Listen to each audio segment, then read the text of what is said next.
Heza koko ntabwo bafite kuko nizeye yuko Imana indinda iteka haleluya iteka aho nenda ni heza koko ntabwo bafite kuko nindinda umwenu witeka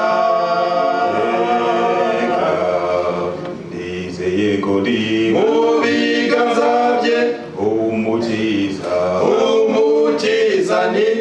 umukiza ni undinda aranyobora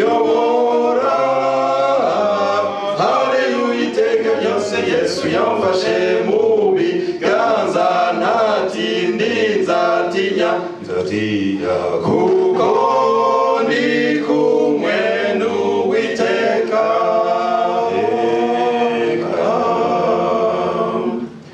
Danieli yabaye umuntu mwiza koko yakundaga gusenga gatatu ku munsi Imana ikamumvira haleluya iteka. Danieli yabaye umuntu mwiza koko sengaga cyane Imana ikamumvira iteka.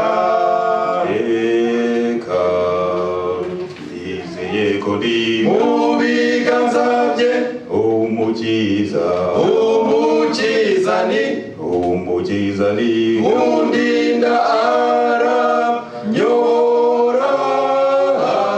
haleluya iteka ryose Yesu yamfashe mu biganza ntakindi nzatinya kuko ndi kumwe n'Uwiteka.